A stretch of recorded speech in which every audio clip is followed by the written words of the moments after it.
ஞானானந்தமயம் தேவம் நிர்மலஸ்படிகாகிருதிம் ஆதாரம் சர்வ வித்யானாம் ஹயக்ரீவம் பாஸ்வகே. நமஸ்காரம். நேயர்கள் அனைவருக்கும் அஸ்ட்ரோ கேஎஸ் ஐயங்காரின் பணிவான நமஸ்காரங்கள். வார பலன் 11/3/2024 17/3/2024 வரணும் உண்டான வாரத்திற்கு என்னென்ன பலன்னு பார்ப்போம்.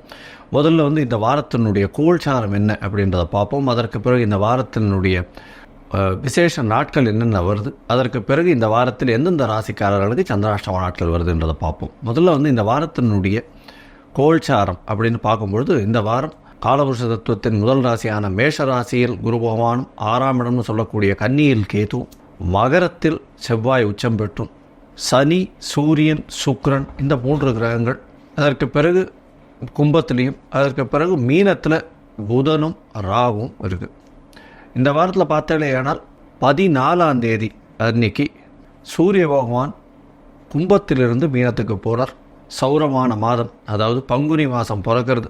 இந்த காலகட்டம் மாசியும் பங்குனியும் கூடக்கூடிய காலம். இது காரடையான் நோன்பு அப்படின்னு சொல்லுவாள். மாசியும் பங்குனியும் கூடுறது, இந்த சரடு கட்டுறது அதெல்லாம் சொல்லுவாள்.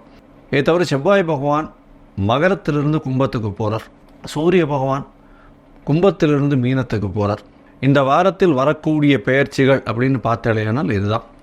சந்திர பகவான் அதிவேகமாக செல்லக்கூடிய கிரகம் அப்படின்றவர் மீன ராசி பூரட்டாதி நட்சத்திரத்திலிருந்து திருவாதிரை நட்சத்திரம் மிதுன ராசி வரலும் போகிறார். இந்த வாரத்தில் நடக்கக்கூடிய மாற்றங்கள், கிரக மாற்றங்கள் இதுதான். இந்த வாரத்தில் வரக்கூடிய விசேஷ நாட்கள் அப்படின்னு பார்த்தாலேயானால் 13ஆம் தேதி, அதாவது 13/3/2024 மாசி மாதத்தின் கடைசி நாள் சதுர்த்தி, சுக்லபட்ச சதுர்த்தி. அதனால் வர சதுர்த்தி அப்படின்னு பேர். இந்த வர சதுர்த்தியில் எனக்கு என்னென்ன வேணுமோ அதை கொடுங்கள் பிள்ளையார்கிட்ட கேட்டிங்கன்னா அது எல்லாமே கிடைக்கும். அதனால் வர சதுர்த்தி ரொம்பவும் விசேஷம். விநாயகப் பெருமானை 9 முறை சுற்றிட்டு வர்றதும், அவருக்கு ஒரு தேங்காய் உடைக்கிறதும், 9 முறை தோப்பு கரணம் போட்டுட்டு வர்றதும் நல்ல ஒரு ஏற்றத்தையும் மாற்றத்தையும், நீங்கள் நினைத்த விஷயங்கள் எல்லாத்தையும் அச்சீவ் பண்ணக்கூடிய வாய்ப்புகள் மிகவும் உண்டு. உங்களுடைய ராசிக்கு இதை பொதுவாகவே பார்த்தீங்கன்னா இந்த ராசிக்காரர்கள் எந்த ராசிக்காரர்களாக இருந்தாலும் இந்த வர சதுர்த்தியை கொண்டாடுறது ரொம்பவும் நல்லது. 14ஆம் தேதி பங்குனி மாதம் பிறக்கிறது. மாசி பங்குனி கூடும் நேரம். இது காரடையார் நோன்புன்னு சொல்லுவாள். இதனுடைய விசேஷம் என்ன அப்படின்னா, திருமணம் ஆன பெண்களுக்கு அதாவது தாலி பாக்கியம் நல்லபடியாக இருக்கணும் அப்படின்னு சொல்லி அந்த சாவித்திரி கதை சொல்லுவாள். சத்யவான் சாவித்திரி கதை சொல்லுவாள். அவர் யமதர்மராஜினியே சாவித்திரி போய் பிடிச்சி அவருடைய இதுவை மீட்டு கொண்டு வந்ததாக சரித்திரம் சொல்கிறது. இந்த காரடையார் நோன்பு ரொம்பவும் விசேஷம். எல்லாரும் இந்த காரடையார் நோன்பு எப்போ கயிறு கட்டிக்கணும், அதாவது இந்த கயிறு கட்டிக்கணும், நோன்பு கயிறு கட்டிக்கணும் அப்படின்றத பக்கத்தில் இருக்கக்கூடிய உங்களுடைய பக்கத்தில் இருக்கக்கூடிய கோவிலில் இருக்கக்கூடிய அர்ச்சகரையோ இல்லை ஜோதிடர்களையோ பார்த்து கேட்டு தெரிஞ்சுட்டு நல்ல ஹோரைகள், சுப ஹோரைகள், அதுவும் வியாழக்கிழமை பிறகுறது இந்த வாட்டி சுப ஹோரைகளில் பண்ணிக்கிறது ரொம்பவும் நல்லது. இந்த வாரத்தில் பார்த்தாலேனா 15ஆம் தேதி சஷ்டி விரதம். சஷ்டியில் விரதம் இருந்தால் அகப்பையில் வரும் அப்படின்னு சொல்லுவாங்க. குழந்தை பிராப்தி இல்லாதவர்களுக்கு குழந்தை பிராப்திக்காக விரதம் இருக்கிறது அப்படின்றது ரொம்பவும் முக்கியம். சஷ்டியில் விரதம் இருக்கிறதன் மூலியமாக குழந்தை பிராப்தி ஏற்படக்கூடிய பாக்கியம் உண்டு. இதை தவிர சஷ்டியில் விரதம் இருக்கிறதன் மூலியமாக எதிரிகள் அற்ற நிலை இருக்கக்கூடிய காலகட்டமாக அமையும். இது ஒரு பெரிய ஏற்றத்தை கொடுக்கக்கூடியதால் முருகப்பெருமானுடைய அறுவடை வீடுகள்லையும் எல்லாமே ரொம்பவும் விசேஷமாக இருக்கும். எல்லா முருகன் கோவிலையும் ரொம்ப விசேஷம் இருக்கும். கந்த சஷ்டி கவசம் இன்றைக்கி படிக்கிறது ரொம்பவும் நல்லது. அதாவது சஷ்டி அன்னைக்கு ரொம்பவும் நல்லது. இந்த வாரத்தில் பார்த்தாலேயானால் எந்தெந்த ராசிக்காரர்களுக்கு சந்திராஷ்டமம் அப்படின்னு பார்க்கும்பொழுது, சிம்ம ராசிக்காரர்கள், கன்னி ராசிக்காரர்கள், துலா ராசிக்காரர்கள் மற்றும் விருச்சிக ராசிக்காரர்கள், இந்த 4 ராசிக்காரர்களுக்கு சந்திராஷ்டமம். சந்திராஷ்டமம்னா உங்களுடைய பிறந்த ராசியிலிருந்து சந்திர பகவான் 8ஆம் இடத்துல மறையக்கூடிய காலகட்டத்தை சந்திராஷ்டமம்னு சொல்கிறோம். சந்திர பகவான் மதிகாரகன் அப்படின்றதுனால மதி மயங்கி இருக்கக்கூடிய காலகட்டத்தில் புதிய முடிவுகள் வேண்டாம். பெரிய வெளிநாடு வெளியூர் பிரயாணம் வேண்டாம். யாருக்கும் ஜாமீன் கையெழுத்து போட தேவையில்லை. தேவையற்ற விஷயங்களில் தலையிடுவது தேவையில்லை. இது எல்லாத்தையும் வலியுறுத்தி சொல்கிறோம். ஒருவேளை நீங்கள் வெளிநாடு போகணும், புதிய முடிவை எடுக்க வேண்டிய கட்டாயத்தில் தள்ளப்படுறீங்க அப்படின்னும் பொழுது சந்திர பகவானுக்கு உண்டான எளிய பரிகாரம் அப்படின்னு சொல்லக்கூடிய தண்ணீர் பாட்டில், தண்ணீர் வாங்கி ஒரு 10 பேருக்கு தானம் பண்ணுங்க. அதுவும் வெய்ய காலம் வேறு வர ஆரம்பிச்சுடுது. அதனால் ஒரு 10 பேருக்கு உங்களால் முடிஞ்சது ஒரு வாட்டர் பாட்டிலில் இல்லை தண்ணீர் தானம் பண்ணுறதன் மூலியமாக சந்திர பகவானுக்கு உண்டான எளிய பரிகாரமாக சொல்லப்படுகிறது. அந்த தண்ணீர் பாட்டில் தானம் பண்ணுறது இந்த வழிப்போக்கர்கள் அந்த மாதிரி ஏதாவது கோவிலுக்கு போகிறவா, ஏதாவது இது பண்ணுறவா அவளுக்கு கொடுக்குறது ரொம்பவும் நல்லது.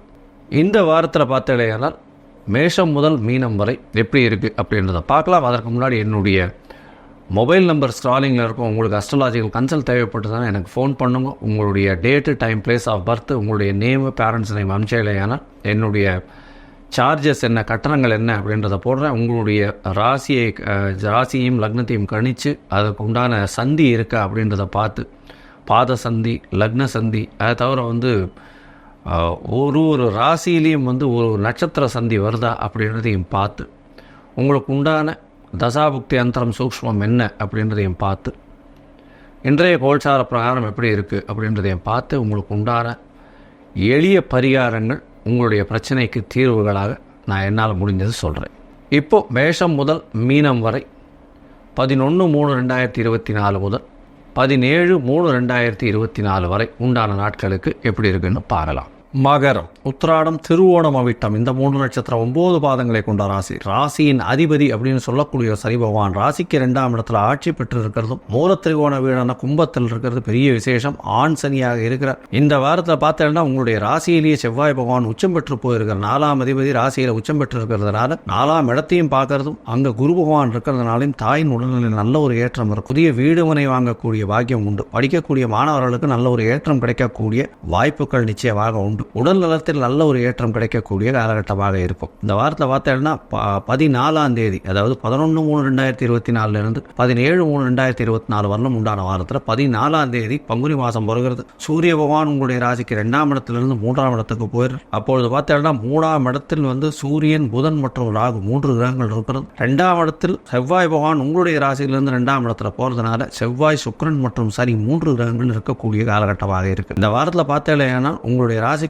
2ஆம் இடம் வலுப்பெற்று போகிறது. செவ்வாய் பகவானோட சேர்ந்து இருக்கக்கூடிய காலகட்டம் இருந்தால் சுக்கிரனும் இருக்கிறதுனால உங்களுடைய வார்த்தைகளில் கொஞ்சம் வேகம் அதிகமாக இருந்தாலும் பொறுமையாக ஹேண்டில் பண்ணுறது ரொம்ப நல்லது. குடும்பத்தில் நல்ல ஒரு ஏற்றம் இருக்கக்கூடிய காலகட்டம். பேச்சில் கவனம் தேவை. ஏன்னா சனி பகவான் பேச்சில் பிரச்சனையை கொடுக்கக்கூடிய வாய்ப்புகள் நிச்சயமாக உண்டு. இந்த வாரத்தில் உங்களுடைய ராசிக்கு 3ஆம் இடத்தில் முயற்சி ஸ்தானத்தில் நல்ல ஒரு ஏற்றம் கிடைக்கும். சூரிய பகவானே 3ஆம் இடத்துல போய் இருக்கிறதும் 8ஆம் அதிபதி 3ஆம் இடத்துல போய் ஒரு வரைவு ஸ்தானாதிபதி இன்னொரு வரைவு ஸ்தானத்தில் இருக்கிறது ரொம்பவும் ஏற்றம். வெளிநாட்டுக்கு போனோன்னு பார்த்துட்டு இருக்கவாள் கண்டிப்பாக வெளிநாடு யோகம் உண்டு. மறைந்த இடத்திலிருந்து பணம் வரக்கூடிய வாய்ப்புகள் உண்டு. உங்களுடைய எழுத்து பணி இதெல்லாம் ரொம்ப ஏற்றத்தை கொடுக்கக்கூடிய காலகட்டமாக இருக்கும். அதாவது இந்த கவிதை, கட்டுரை இதெல்லாம் எழுதுறவாளுக்கு பெரிய ஏற்றம் கிடைக்கக்கூடிய காலகட்டமாக இந்த வாரம் அமைய போகிறது. இந்த வாரத்தில் பார்த்தீங்கன்னா அதிவேகமாக செல்லக்கூடிய கிரகமான சந்திர பகவான் உங்களுடைய ராசிக்கு சப்தமாதிபதினு சொல்லக்கூடிய உங்களுடைய ராசிக்கு 3ஆம் இடத்துல இந்த வாரத்தை ஆரம்பிக்கிறார். 3ஆம் இடத்துல 11ஆம் தேதியிலிருந்து 12ஆம் தேதி மத்தியானம் வரலும் இருக்கார்.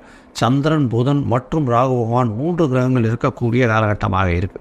இந்த காலகட்டத்தில் பார்த்தீங்கன்னா முயற்சிகள் அனைத்தும் வெற்றி பெறும். அதுவும் பார்ட்னர்ஷிப் பிசினஸ்ல முயற்சிகள் எல்லாமே வெற்றி பெறக்கூடிய வாய்ப்புகள் நிச்சயமாக உண்டு. நண்பர்களோட நல்ல ஒரு ஏற்றம் இருக்கும். நண்பர்களோட சுற்றுலா செல்லக்கூடிய காலகட்டமாக இருக்கும். அதை தவிர எதிர்பாலினத்தவரோடு நல்ல ஒரு ஏற்றமான ஒரு நல்ல ஒரு அண்டர்ஸ்டாண்டிங் இருக்கக்கூடிய காலகட்டமாக இந்த வாரம் அமையாது. உங்களுடைய ராசிக்கு பார்த்தீங்கன்னா 4ஆம் இடத்துல சந்திர பகவான் போறார். குரு சந்திர யோகம் அமைவது 12ஆம் தேதி மத்தியானம் ஒரு 1:30 மணியிலிருந்து 15ஆம் தேதி கார்த்தால ஒரு 2:30-3 மணி வரலும் இருக்கக்கூடிய காலகட்டமாக இருக்கு. இது சந்திர பகவான் குரு சந்திர யோகம் அமையிறது 4ஆம் இடத்துல.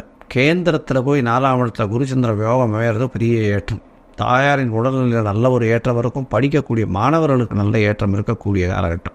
அதை தவிர 7ஆம் அதிபதி 7க்கு 10 சொல்லக்கூடிய 4ஆம் இடத்துல இன்னொரு கேந்திரத்தில் இருக்கிறது ரொம்பவும் விசேஷம். வீட்டுக்குன்னு நிறைய பொருட்கள் வாங்குவீங்க, அலங்கார பொருட்கள் இதெல்லாம் வாங்கக்கூடிய வாய்ப்புகள் நிச்சயமாக உண்டு. உங்களுடைய ராசிக்கு பார்த்தீங்கன்னா 5ஆம் இடத்துல சந்திர பகவான் போய் உச்சமடைகிறார். அதாவது 15ஆம் தேதி அதிகாலையிலிருந்து 17ஆம் தேதி காலை ஒரு 9:30 மணி வரலும் இருக்கக்கூடிய காலகட்டம். 5ஆம் இடத்துல சந்திர பகவான் உச்சமடைகிறதும் 5ஆம் அதிபதி 2ஆம் இடத்துல இருக்கிறதன் மூலியமாக தனம் வரக்கூடிய வாய்ப்புகள் மிகவும் அதிகம். உங்களுக்கு புதிய பதவி, புகழ், அந்தஸ்து, கௌரவம் வரக்கூடிய வாய்ப்புகள் நிச்சயமாக இருக்கு. உங்களுடைய ராசிக்கு 6ஆம் இடத்துல சந்திர பகவான் போறார். 6ஆம் இடத்துல போகும்போது புதிய வேலை கிடைக்கக்கூடிய பாக்கியம் உண்டு.